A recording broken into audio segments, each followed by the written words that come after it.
Hey everybody, thanks so much for tuning in to this really incredible episode of ROCKn, TALKn UK with my wonderful co-host Jackie Chambers of Go School and Cyteria.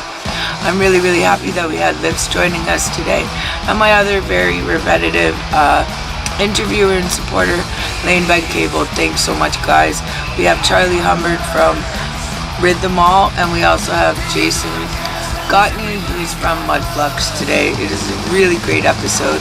I want to say thank you so much to Robert Vines and Rip Vines Records for this sponsorship, and to always Fire Driver Records and Roy Stegman for all your help and support, brother, behind the scenes. Thank you so much to all our supporters and wonderful friends, and just the never-ending growing family of ROCKn, TALKn. We're going to be introducing the THC International Heavy Metal Club as an official sponsor and pooling lots of great stuff together. So much awesome stuff going on. Really excited. Very proud of everybody. Thanks so much to the entire ROCKn, TALKn family. As you know, I've recently added a mascot, a new member to my family, my beautiful ball python, Lemmy.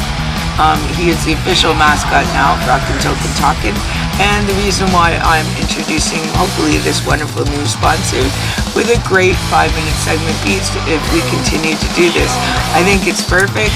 I think it's well suited to the show, and I think you'll enjoy it as much as I do. So welcome Bob Bledsoe and Kent to the show, and enjoy this 5-minute segment between them and a great little add-in at the end. This is going to be some great comedic relief to our show, and just really love it. So I hope you do too. So whatever you need to enjoy this great interview, glass of wine, coffee, grab a beer, sit back, a comfy chair, and just enjoy a great interview from ROCKn, TALKn, and Kelly B, the Pop Pixie, and all our friends. Thanks so much, everybody. We're going to get right to that intro clip from Green Room Pythons and Bob.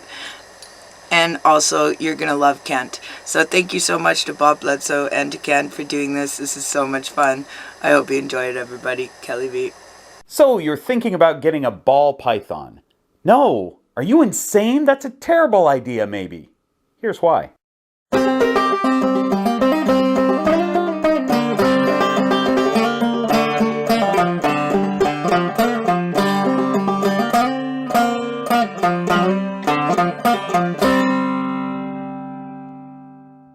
Welcome to the Green Room. I'm Bob Bledsoe. There are a few videos out there by ball python enthusiasts about why you may not want to get a ball python. I'm going to cover maybe a couple of the reasons that are listed in those videos, but there's also some things that I think are really important that are a little bit different that I think you should consider. A couple of things first. This is Lucille. She is a pied ball python, and I love her very much. Behind the camera, as always, is my brother Kent, who is the cameraman and also the only employee here at Green Room Pythons, and he is terrified of snakes. I'm not scared, I just don't like them because they're frightening. Watch till the end because I'm going to let Kent give his reasons why you shouldn't get a ball python.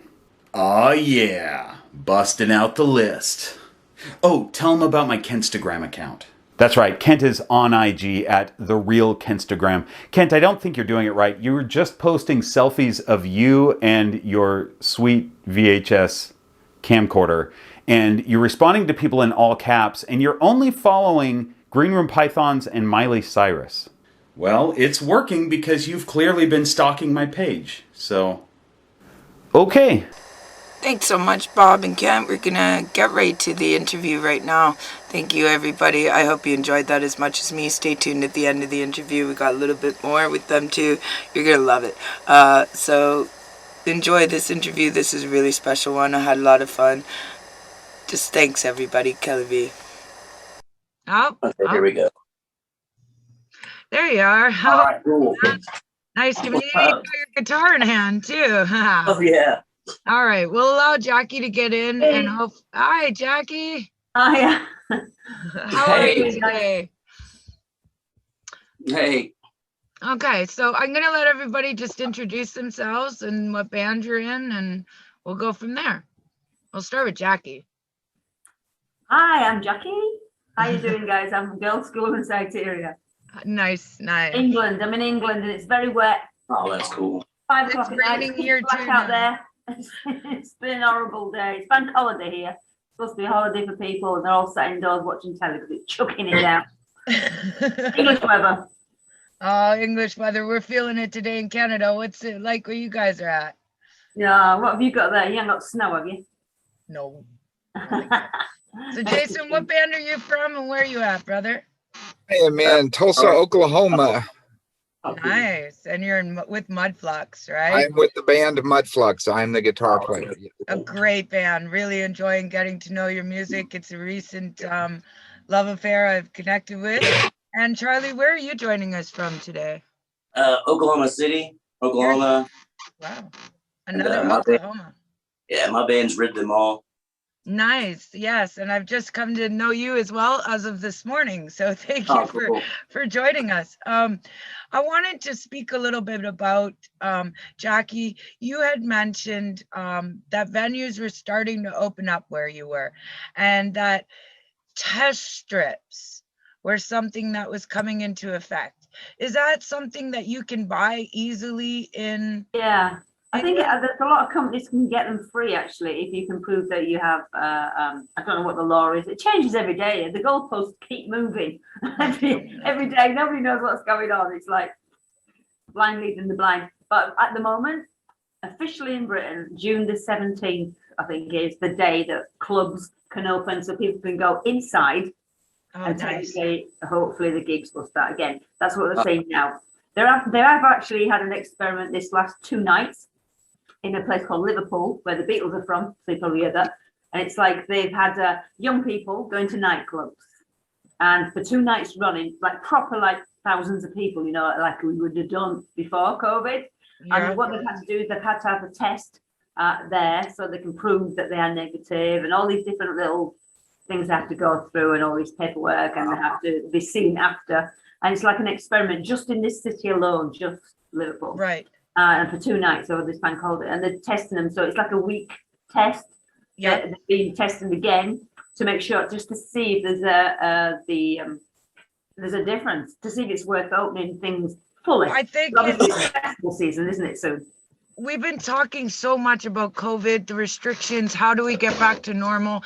How do we deal with the fact that different places are so different with the rules and the regulations and what's going on? And how do we make this safe as possible? Whether, no matter what political viewpoint you come from, whether you're a conspiracy theorist, whether you don't believe in vaccines at all, it is still a safe way. That is a brilliant idea to actually make it safe for everybody. And once you're in the door, it doesn't matter anymore what your thought is on it. There's no fights, there's no issues. You can just all be safe. And I think, well, Britain's got it down to, I think we're down to something like 3,000. So it's quite low now. And there's like 11 people a day dying, roughly. It's in, we just hit 4,300 a day. Yeah, we've gone right down now, but we're kind of ahead of you. If you've been watching it from last year, we were kind of just behind Italy and France. Then we hit our first wave, then second wave, and then, you know, it sort of spirals. And now India now is the worst place, isn't it? India and Brazil, they're really, it's really bad. Until we get everybody kind of safe. What do you guys feel, Jason, Charlie? Like, you're in Oklahoma. It's been a pretty much open state. It's open. It's running. Do you think that it's a good idea, like, to just keep people safe?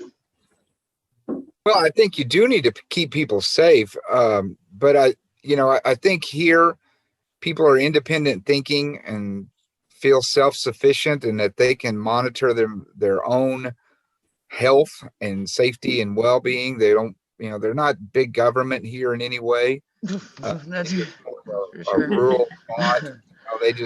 They would rather, I can do that. I don't plan to touch hands with anybody or drink after them. I mean, that's just kind of, most of the bars we play in, I'm skeptical of drinking the draft beer.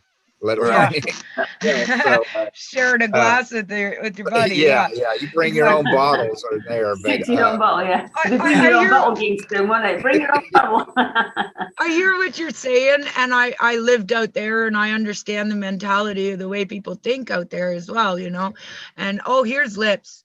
Oh yay. But they do a temperature screening, like at some of the mid-sized venues that we play at. I say mid-size, I'm not talking about your bar room place like that, but an actual mid-sized venue, Welcome, um, Lips. Oh no. they go ahead and Oh, Hey, let's. morning. Hey, Hey, how are you, man? I'm So okay. we were just talking to Jackie a little bit about them implementing. Oh, here's Ben too. That should be everybody. Now we're set. Sorry about that, guys. It always takes 5 minutes to do this. Yeah, it's everybody getting clicked in. It's like I was in the middle of. I had Robbo on the other. We get talking and went, oh shit, it's fucking past noon. Exactly, man. Exactly. How's Rob doing? Summer's in the Good. Hey, let's. Summer's in their timing. Welcome, Yeah. Ben. Hey, how's everybody going? We're good. We're set now. We got everybody in the channel. I think you got to hit your video maybe. Oh no, there you are. Oh, he's on. So we were Right. talking about this wonderful thing that I think England is trying, and it looks like it's being implemented somewhat where you are, Jason and Charlie in Oklahoma. With the test stripping before you enter a venue or a festival or something big, so that it just separates all the issues. You know, you walk in the door, you know that you don't have it, you can come in, you can mingle, you can do whatever it is you want to do. And I think that just eliminates so much. I think it's a wonderful thing. I really, really do. That's Jason was just giving some thoughts on it, and then we'll ask Charlie what he thinks as well. And then we'll ask Lips, what do you think? And Ben, go around the room. So Jason, what were you saying? I'm sorry you got interrupted. Yeah, the mid-sized venues are doing temperature checks. They're, no one's requesting a card saying you're negative. I haven't seen any festivals, like larger festivals here in Oklahoma, come about. Our biggest festival, of course, is Rocklahoma. And Okay. it's very, very big and very unhealthy out in the campground area. Yeah. So I don't know. That is supposed to come about in Labor Day. I don't know what they're I going don't to think do. it's gonna happen, and it's I just don't I'm either. really It's, because paying you cannot attention. police that. Yeah, Yeah. it's a matter of insuring the festivals, and they can't get the insurance for it. They're promoting it as if it's going on right up until the end, and they're going to do that so they can generate revenue or whatever. Sure. Rocklahoma is a huge event, but I do think those test strips could eliminate all of that. This is not like a temperature thing. This is not a swab or whatever. It's just an immediate, really fast, boom, boom, boom, you're in the door, and everybody's healthy, and it can go forward. And I think if you allow people to do these events, like I said, most people are a good judge of their own health and can say, hey, I'm not well enough to go. But not everybody's going to do that. They're going to be like, no. go to a concert. I'm all right. Right? Especially Rocklahoma. They don't, if they have a ticket to Rocklahoma, they're not going to miss it. Exactly, Oh. right? You save your dollars, you take your time off, you plan, it's big. So I think there needs to be some responsibility from the event planners, the promoters, the county, the state, Sure. right? And then some guidelines across the board all the way around North America. Otherwise, we're going to have pockets of. I mean, I think what's going to eventually happen is the numbers are going to show to the health professionals that 75% of the people have been inoculated. Yes. Go do whatever the hell you want. Yes. That's what's going to happen. Yeah, and I think it will happen by next year. Now, I think most countries are worried about their economies now. They're kind of like, well, okay, the body count's going down in our country. Let's get the people out there again and get the economy back up again. That seems to be what's happening in government now, I think. Absolutely. I think everybody, enough time has been put in. Everybody's getting vaccinations. It's going to spiral down for sure, especially in the bigger cities of the bigger countries, or the more prominent countries are going to be pretty much taken care of, which means that you're going to start seeing tours happening. And that's the same thing across the United States. Once most people are going to be vaccinated, no one is going to put up with, we can't go to the corner store, or we can't go, or we're dealing with a lockdown. No one is going to put up with that. Not for long anyway.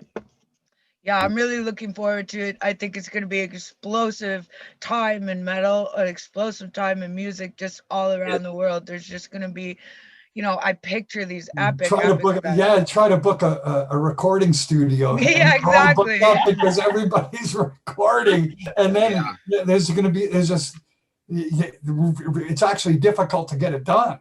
Yeah. Yes, it's very, And this is when your time slot is, you lose it. Now it could be another 6 months before you're going to get in that studio again, or get that producer or engineer, because he's booked up. That's what's going on, because everybody needs to record. Everybody is recording. And then finally, everybody's going to want to go gig. So it's going to be like a funneling, Yeah. And all the rescheduling. Bands are going to get to go play until, and eventually it'll fill all the venues to what they can be, their capacity and their booking. But it's going to take 2 years before it starts leveling out, so all the bands get to have toured that should have toured. Now, we get all the scheduled gigs, everybody's rescheduling, and they're all double booked, and it's mental, isn't it? Trying to get gigs. Yeah, all the managers, what they're doing is, if you had your foot in the door at the beginning and had gigs at the beginning when the pandemic started, what they did is postpone them, and they keep postponing them. Now I've talked trying to hold those venues, and every time they postpone them and come back, okay, well now we have to move it. It's like, is the venue still there? I mean, that's one problem, is the venue still there. The second problem is the label going to honor it? So if you're a band in, say, the States, and you're getting sent over to the Europe or Sweden or something, and those gigs were put back, it's a matter of, are the travel agencies going to honor what you've already paid for? If they lose the cost of flights, are they going to resend you? Most of my travel expenses that I lost when a lot of the flights got reimbursed.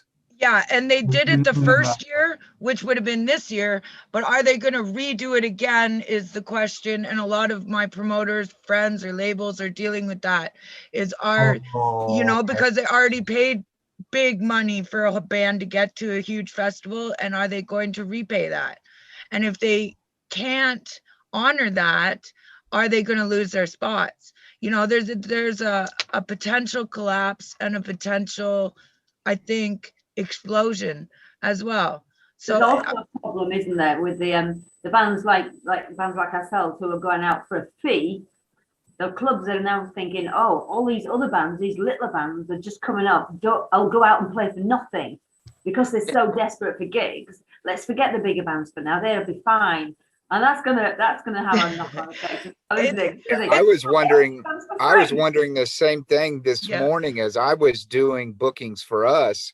And we've had this conversation at the end of last year, is that, okay, here's all the places we normally play every year, and we all get guarantees at these places.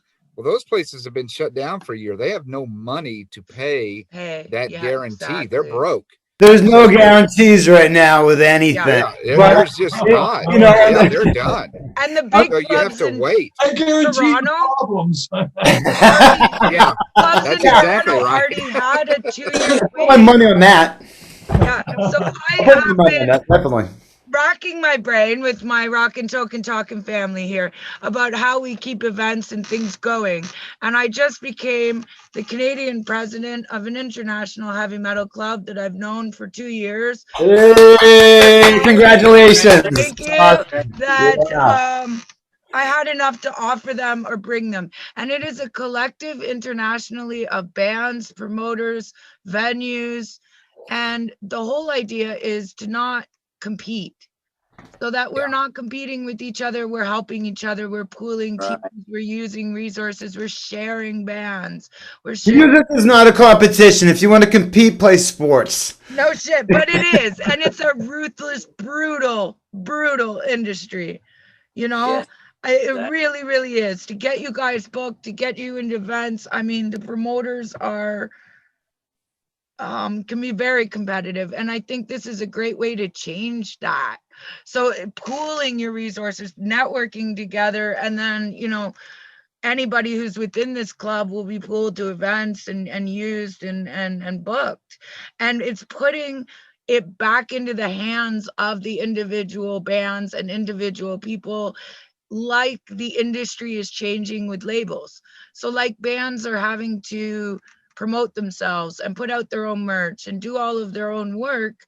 It's putting it in your hands though, which is kind of a cool thing, right? It's harder, but it's cool. There's definitely good things and bad things about it. For one thing is, you're not going to shelf yourself. So Right.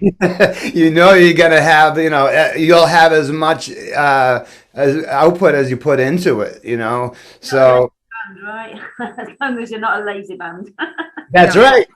That's Yeah. right. And this is where it really separates the people who like want other, somebody else to sort of take the reins and do everything for them, and people who are self-motivated. Because I think in this society right now, with the communications the way it is, if you are wicked enough to self-promote, and just in a kamikaze style, just putting yourself everywhere, I don't think there's any stopping somebody from getting their name out there. There's all sorts of the negative terms like trolls and stuff like that for that. But if you're trying to get your music out there, it's no no holds barred, and it's not a competition. We can help each other. Just like It's a whole new game, isn't it? It's a whole It new is. It is. And I think it's about helping each other more than, having to do it yourself. And I think, Lips, I think your story of just doing it yourself for so long, is commendable. But if you had a small club of people doing the same thing in the 80s or 90s, clubs all working together and a community, I think, we could have gotten a lot farther with you in Canada, right? Well, the problem in our country is distance. Yeah, it's a big freaking place. big place. Come on, Charlie, let's do Is really very, very difficult to do, because Yes. the cost of fuel, the cost of lodging versus It's almost doubled here. Yeah. what the clubs will pay, Yeah. how many people show up for heavy metal in Moose Jaw. Surprisingly, half of Moose Jaw, right? Saying some of the place. that I've played in, you're lucky if you're playing in such a place that 50 people is a lot of people. And this is a thing. This is a thing that the clubs do, is that if you are has 2,000 people, you got a good percentage of the people there. now, this is a wonderful part about what the clubs do, and they usually run state to state or province to province or territory to territory, is everybody from the club goes to your concert and supports it. And you go to other people's concerts and supports You it. would, So you have any a band, pool. Yeah, it's wonderful. any band out there right now, big cities are great to play in, and we frequent, Dallas, Texas, and Houston, and places like that. Yeah. But the smaller cities, you will get a greater number of people per capita compared to your big cities like Dallas. Because when we play Dallas, I've got to compete against 4 national sport I know teams about that. on top of That everything equation, else going on. absolutely, in the USA, Yeah. that Yeah. equation is Yeah. definitely. Yeah, because you play Dallas Yes. in December when the Cowboys are playing and Yeah. hockey and Yeah. basketball. I mean, good luck. You're losing a lot of people right there. Well, But you hit that small city. When the fair's going on, try to Oh sell yeah, it. yeah. If you're a name band, you try to get a gig in Los Angeles on a Friday, Saturday night at let's say one of the major clubs. You're advised not to do that. Right. Wow. That's right. The reason that you're advised not to do that is because they can have a dog shit on stage on those nights, and there's people there. Yeah. Right. Yeah. So Yeah. it's playing on a Wednesday night, let's say at the Whiskey, that is actually that and you get 200 people there. Now you're good. Yeah. Good. Right. And I think that there are clubs who kind of have made this work. I think Black Label Society out in Oklahoma, Texas Hippie Coalition is very good at this whole chapter aspect, right? And now you have devoted fans coming from every state or country that can come. You know, it's networked through a huge pool of people. It's promoted through a huge pool of people. And I think that's what we need to build in Canada. And I'm going to do my very best to do that. Well, here in Oklahoma, the governor is pushing to lift the mask mandate. And I think he may have already did it. I can't remember what he's lately. But yeah, he's pushing for everything to be open. The mask mandate's up. And played a small show, this little small bar, and we was thinking it was one of the local promoters' birthday, so we got to play. You know, we thought maybe 30 people would shut up. That thing was like 150 people. Yeah, maxed out. Yeah, it will be. No one's got a mask. I mean, this dude they're in the pit. So I'm standing up on stage, you know, but it was a blast. I mean, it's always a blast. It's always a blast. But did you feel like you weren't protected? Like, yeah, it was like, you know, everyone was like, just for that night, everyone was like normal, you know. Yeah. It's a trip. Yeah. You know, it's I got vaccinated and I'm good to go. That's all I know. Yeah, even Kelly, this last weekend for the 420, the THC family reunion. That was cool. You know, one of the great things about Texas Hippie Coalition is just like you said, when you're a part of that family and moving with that group, there is 50 to 100 people probably guaranteed at every show. You'll know them because they got their patch on. You know, they're easily identifiable, and it was that way at that show. Everyone, I saw very few people that didn't have the THC rockers patch on. Yes, because they were there.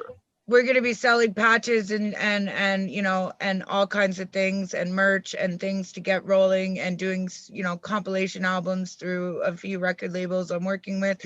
So lots of awesome things to come through THC for sure. And of course, their entire network of people internationally to do projects with. So it's a really awesome thing. And you're right. People show up, and they show up in droves. And I mean, I was in Florida and a guy came for the entire tour all the way from France. Yeah, you know, he doesn't even speak English, you know? I mean, it creates a family, and then the family helps each other. And the family helps each other in the most beautiful ways. And I think this is something that we can do in England, Jackie. I'd love, you know, if you're interested, to spread it around, and we'll try and see what we can do over there. We'll try and get, you know, Canada going really strong. I'm unfortunately in charge of the whole country instead of one province. So we'll have to get some helpers in other places. But, you know, Ben will make sure that there's something going in Massachusetts as well. And if not, then hopefully you'll want to president that. And to president it just means, you know, like you got some deciding factors when money's pooled. You got some, you know, I don't know, voting rights. You can help promote the bands you want. You can really just get it rolling. If it's already in place, like it is out in Oklahoma, I hope you guys would take part in that. There's somebody to reach out to out there. I don't know if you're familiar with Stacey Dawn. Yeah. Okay then. So she is the president out there. So I think if we use tools like the internet, like we've been talking on ROCKn TALKn, just about how we can do wonderful things like this. Look at how far apart we all are, you know? It's amazing, the technology. I remember, back in the day, you know, walking through parking lots with flyers, and it's like, that's what we had to do, you know, leg work, and put the leg work in, and you could hardly ever get a singer out there to do it, you know? So it's so funny. I miss that about Toronto. I did poster flying for clubs a couple times, and it's like people have corners and they're very dedicated. They're like squeegee kids. You know what I mean? You put up a poster, somebody comes 5 minutes later, and you gotta come. You know, and Toronto is plastered with stuff like that, and I love it. Internet, you know, I mean, with the click of a button, you know, it's like, hey, somebody in Germany knows who the hell I am. So isn't it amazing? Awesome, yeah. Well, one of the really cool things is everybody here in this meeting today. We've all been through both sides of the coin. everybody here has been through the whole handing out physical flyers, stuffing envelopes, Bulletin boards. and bulletin board, trying to get as many, see how many stamps the band could possibly afford to send out. Yeah, And that doesn't exist now. We've all sort of, went with the times, and now we're, able to reach people all over the place and all over the world, like at the hit of a button. Excuse me. So we've all been through the whole game changer, and I think it's really changed for the better. I think it's given us a lot more options. It's also given everybody else a lot more options too. So then, we're flooded, yeah. well, it is, but I don't think it's such a bad thing. I think that in this way, it gives talent. It gives the good bands, gives the good musicians an opportunity to really show and showcase what they have and what they have to offer, where instead of trying to find some representation and then get the representation to find somebody who will back you and then get into the album, the whole thing that way. Now we can pretty much take the reins and do it ourselves. Yeah, I think that's a really powerful tool. All the startup stuff that any band could use, everything from recording with your computer to playing in your living room. Yeah. All of it has made it so that, and then with a click of a button, it's in the hands of people that can help you or other people that can listen to it.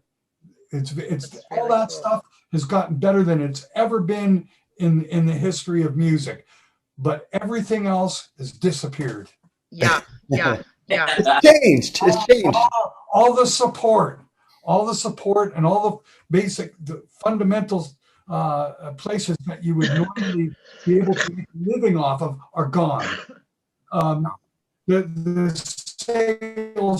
sales from your actual music, so if you're lucky, you get streamed, and if you're getting streamed, what kind of revenue are you getting? You're getting peanuts, isn't it? Peanuts, percentages of cents. Statements now, isn't it?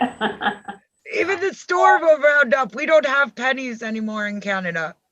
So they someone had talked about why bands like Kiss and Aerosmith and these older bands are still touring, and it's obviously why they're still touring. Nobody buys CDs anymore. They're not selling albums.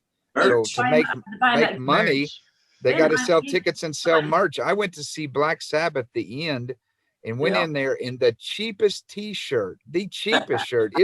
It barely even said Black Sabbath on the front of it. It was $45. And I was like, oh my God, come on now. And once they go away, and once you buy that t-shirt, they're not coming back. No. Huh. Yeah. No. Yeah. Which does make them more of a collector's t-shirt. And I do know people with thousands of band t-shirts. Like it's. Oh yeah, but that's how they, ticket prices compared to the 80s. Who's replacing it? Who's replacing it? Ever. Do you have the same problem out there though? There's some of the venues, they take such a percentage of the merch. And of course, if you're a support band, like when we used to support Motorhead all what the time, right do they have to take a percentage of your merch? They can. Support bands have got to match They that. gave you the venue to play in. So you're not going to You to play there. They rented the place. You want to rent space in our space to sell your stuff? Go ahead. And this is, I think, a beautiful part. I've worked really, really hard to gain some really great venues and to get some really great people and to just not have things like that happen. I think everybody deserves to get paid. Unfortunately, since the 1960s, they really turned the music business into a racket. Mm-hmm. Yeah. And every level, there's places to make money, but you got to know how do you manipulate it so that it goes into your pocket and not someone else's. Yeah. Sometimes that entails fucking other people over. And and then hence you get record companies that used to sign bands and not give them their royalties. Yes. Yeah. And we are in Dallas, Texas, particular in Deep Ellum, if you play a venue there, let's say there's 4 bands on the night, when someone comes in the door and pays their cover charge, they have to name the band they're there to see. Yeah. And Oh, wow. that way the band gets the money of their fans that came. That way one band's not supporting all the other ones. So to combat that, if we're an out of town band Oh. like us, so we're from Tulsa coming into Dallas. So we have one of our techs stand out front, and anybody that walks up, he asks them who they're here to see. And if they say, I don't know, we're just coming in to get a beer, he said, you're here to see Mudflux.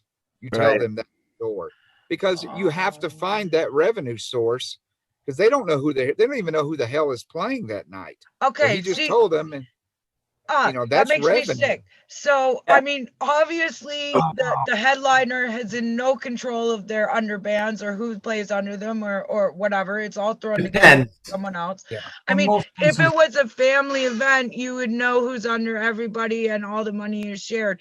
And the idea that you are the headliner for the entire history of music and live music, you support the underbands. That's the whole point.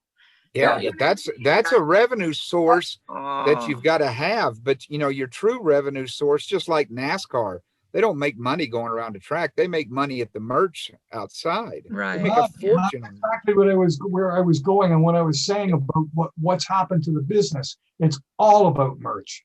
Yeah, It is. Yeah, it's all. is. How do you make your money? Money How do you is make your money nowadays? other money. But what happens is your music, and the better position that you're in, the more money you can spend on the production of your music. But your music is fundamentally for the purpose of advertising your gig and your merchandise. That's right. Yeah. That's what your music's for. You're making great jingles, okay? The best you can fucking make in metal. That's what you got to do, right? And then the kids will buy your T-shirt because they already got your music. Right. They download it. Yeah. We always We were talking yesterday. So we recorded everybody's other fucking music on a cassette player. We did it as kids too. So Yeah. there's no excuse. Kids are kids because they don't have money. And when there's and what has happened is this has turned the whole fucking thing right around. Now you've got kids that are downloading, and but they're aware of every fucking music. I can't believe some of what is happening in the underground of kids that are 20 years old and younger have got all this history of rock music and metal music that even ourselves for some reason, because they're between 15 and 20, they're going, fuck, I'm listening to fucking Gentle Giant, man. You're missing out. You're going, Gentle Giant? What? Yeah. It's true. It's going true. on. So it's really more about the music being appreciated out there, but then it's about tapping into your particular audience, the audiences that are buying your band's material. You want them to come to the show and at least have listened to the stuff on YouTube. I mean, my own label, they put it up themselves. Why bother? Someone's going to put it up, so the label actually gets behind the release on YouTube, so that now everybody gets to listen to your music. They come to the gig, and what you do is you sell your CDs, but you sign them. Yeah.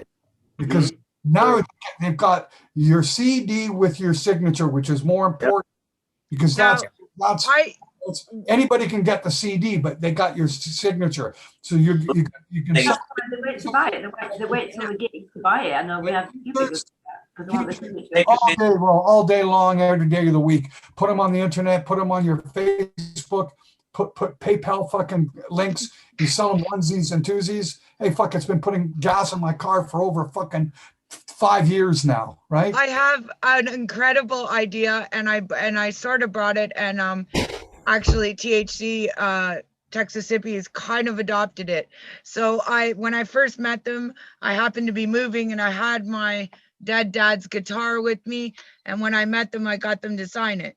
So now at every event, they'll go out and buy a $50 guitar or $20 guitar at a garage sale, bring it to the show, sign it, and now you've got a piece of merch that's worth a crap load more than everything else, right? You're welcome. Yeah. So, I mean, think about that. When you go to your gigs, you stop by, you see a record player, you see some kind of music-related memorabilia that makes a really original piece of merch. auction it off at your show even, you know what I mean? Merch and marketing is everything. Everything. Think of all the devil horns you see at the AC/DC show, and then just think about Angus pockets filled with all that money. But how much would you pay for a signed guitar given away at that concert on stage? You know what I mean? You know what I mean? They run it during the show. Oh, you're only going to pay as much as you can afford. Right. Yeah, but I'm telling you, having really pricey things is not what is really not the biggest money maker. Sometimes it's, like I said, devil horns. They sell them for 15, okay, 10 quid probably. True, in the UK, $15 in the States. They're 50 cents to manufacture. Yeah. We've been talking about, you know, just merch and like the shed. You know, what a valuable, one of a kind piece of memorabilia from a band could really be worth to a fan. You know, I really think that you know, you guys are used to being you and having your things, you know what I mean? But Lips, if you signed like anything and gave it to a kid, that would blow his mind. You'd have it forever, and it's original piece. Signatures have always been a worthwhile thing, but what I was talking about is the other ways that bands create revenue streams is by coming up with a piece of merchandise that no other band has, and that is completely tied into only them. And I mean, something as simple as those silly devil horns, which were made long time before there was an AC/DC, but you put the two together and son of a bitch. So you should be selling a line of dildos then, right? I've never seen anything like it. I went to I couldn't help it. 4 shows with AC/DC, and I swear everybody in the fucking stands, all 50,000 people, are wearing those fucking light up hats. Yeah, you're so right. So question, Lips, do you have like a line of dildos at your show since Oh, I don't know, man. No, that would be funny. I mean, that's something no other band has. No other band has that. Hire 2 transport trucks to carry their merchandise. Okay. You could be sponsored by the Stag Shop. It'd be great. 32 tractor trailers that are put on the road tandemly, in the sense that one show is setting up and the other show plays that night. 2 nights later, they go to the next venue and they're still building it. Yeah, it's true. Yeah. We got 1 minute left, guys. I'm so sorry about the time crunch. That's how that big time shit works, man. I just want to say thanks so much, everybody, for being here. It's been a great show. I love you all. Have a happy Monday. Great seeing all of you. Monday. We'll have to put links up to everybody's merch so people can go on and get. Definitely. Please do drop anything you want on my pages, guys.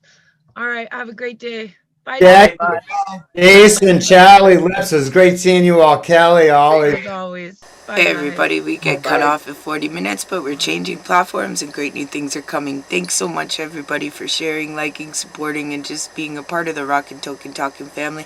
There's a little bit more to come with some great little clips, so stay tuned. Thank you so much, Bob and Kent. This is great. I hope you love it. Too good. Bless.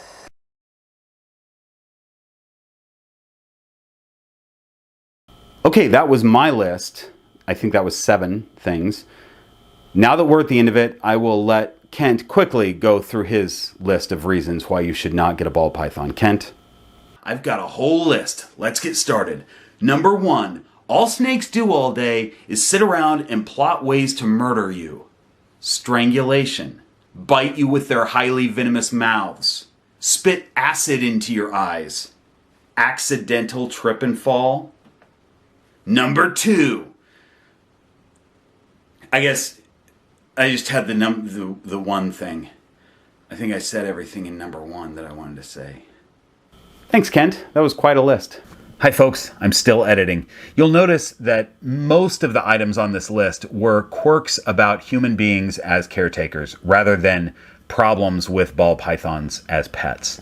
And that just goes back to the point that was made at the beginning of this video, that it's important to think of yourself as an animal caretaker rather than a person who just owns a pet. Next video, why you should have a ball python. If you enjoyed this video, please leave a like and leave a comment as to what has made you decide to get a ball python or maybe to not get a ball python. Let me know in the comments, and I'll see you in the next video.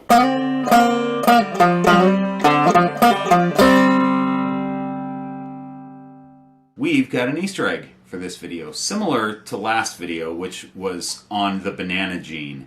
And the Easter egg was that I had drawn a little picture of a baby snake, and I wrote baby on it. And I had this idea at the end of the video that I would give that picture to whoever wanted it first. And whoever wants it can just send me a message, and the first one to send me the message gets it, and they get a Green Room Pythons sticker pack with this sticker and this little card that I write a little message on. And it went within about 20 minutes of the video being posted, but then I got a bunch of messages from other people who wanted that little drawing, and I was like, I already mailed it out. Like, as soon as I got the thing, I put it in the envelope, sealed it, mailed it out, and I was like, man, I should have made a copy of that. But fortunately, a fan of the channel who has some graphic design skills made a vector image of it off a screenshot. And emailed it to me. So I have ordered stickers of the baby snake. So here's how we're going to do this, because there are a bunch of people that want these, and I would love to send you sticker packs. I'm going to put my PayPal and Venmo in this video in the description. Just, give me a donation of like $5, and I will send you, because these things are expensive, man.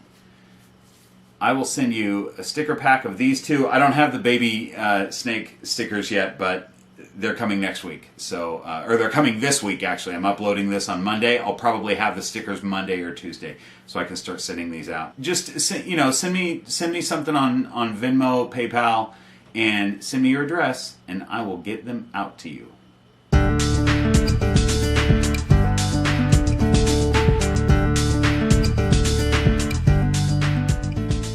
Thanks so much to Bob and Ken, and I really do hope this becomes a continual segment of ROCKn TALKn. Really enjoyed that. I'm loving my ball python Lemmy, and I'm going to introduce you to him right here. And then we're going to talk a little bit about the THC International Heavy Metal Club, as mentioned in the episode, also with Lemmy. So I hope you enjoy. Thanks so much, everybody. Kelly V. Lexi here. Can't wait to do UK version of ROCKn TALKn today. Me and Lemmy are all ready to go, but I have some other exciting news. I've just accepted the position to be the Canadian club president of the THC International Heavy Metal Club. It's very, very honored to do this. I will explain what that is all about very, very soon. I'm going to start pooling and networking some of my Ontario people together, because this club is about the support of live local music wherever the chapter is. It includes promoters and venues and lots of great people in the industry, and it's about linking and sharing and supporting one another.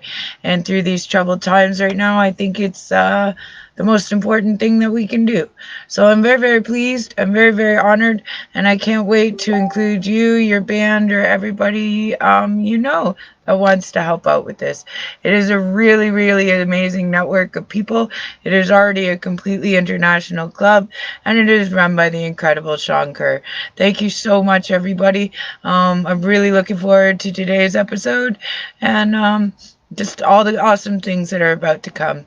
So thank you so much to the THC International family and all its members. I look forward to having everybody on the show, doing as much as we can and networking. And thank you so much to my ROCKn TALKn family and my team of supporters. It has just been incredible, and it keeps getting better. Thank you so much to Robert Vines for all your wonderful support and what's to come. I hope you're doing well, brother. And I just want to say thank you so much to my Mama Bear and everybody out in Oklahoma, and just everybody on my network. I love you. Have a great Monday, everybody. Kelly V and Lemmy. Oh, Lemmy. I love you. No. All right, bye, everybody. Thanks so much.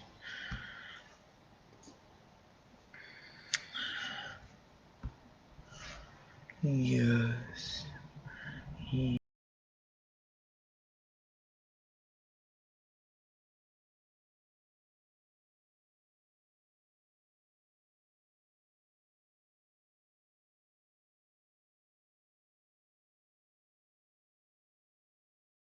Thank you so much, everybody. And if you'd like to be on an episode of Rock and Token Talking, here's how. Just reach out to me. It's not that hard. Don't be shy. Really accepting, and it is a lovely growing family.